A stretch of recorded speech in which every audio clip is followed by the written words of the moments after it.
Ang tanong, bakit nga ba nag-iingay ang mga palaka pagkatapos ng ulan o during umuulan? Pagkatapos ng ulan, parang may frog party sa labas. Parang piyesta sa kapitbahay. Bakit biglang nagiging concert king ang mga palaka pagbasa ang lupa? Bakit sila mas active sa gabi? Tara, tuklasin natin ang sikretong ampibya na to. Mix ng science, kalikasan at konting, hala, ang cute naman nila. Part 1. Bakit nagiging banda ang mga palaka pagkatapos ng ulan? Una, love's in the air.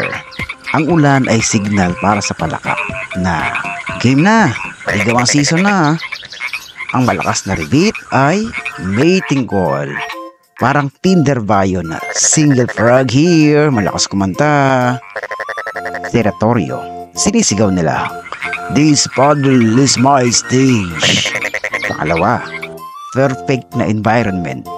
Basang lupa at tubig, ideal para sa paglay ng itlog.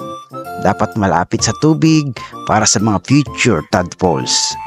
Hydrated skin, kailangan mamasa-masa ang balat para makahinga.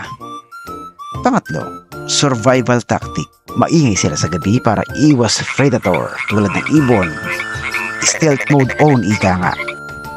Part 2. Bakit gabi sila sumisigaw? Well, number 1, less competition.